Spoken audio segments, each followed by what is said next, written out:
Chicken Parmesan is done cooking in the oven, but here's what's cool. The pan that we cooked it in is also what we baked it in order to melt the cheese, and I'm going to put our handle back on. It's a two-step handle. There's a button. I push down on it, and I pull it back, and then it literally clicks right back onto the skillet, and I can take that out of the oven. So here's what makes this chicken special. So when I was making the chicken, instead of dipping it in egg and then the breadcrumbs, since I knew I was making an Italian dish, I used Italian salad dressing first. And then I put it in Italian breadcrumbs, and I added a couple of seasonings to that.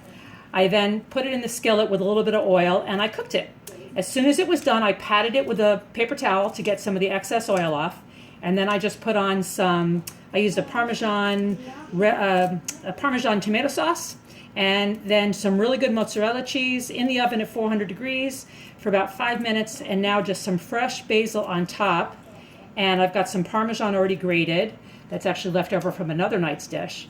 And this is dinner. And the beauty is that I cooked once, but I have enough fried chicken that I didn't put the topping on to eat at least a second, if not a third dinner. And one of the key tools, and Jade, if you don't mind coming up and showing this, one of the key tools that I use, the reason why we can get 3 dishes out of this, is because we had one of those big packages of chicken, and I used our closing cut to butterfly cut all the chicken breasts. So instead of the 5 or 6 chicken breasts that I started with, I now have at least 12 pieces of chicken.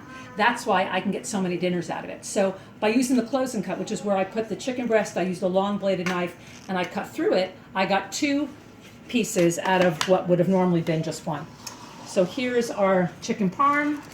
I had some Parmesan cheese that was left over from another dinner, and we're just going to add that right on top. And dinner is done. And this took about a half an hour total to cook the whole thing from scratch tonight. Bon appetit!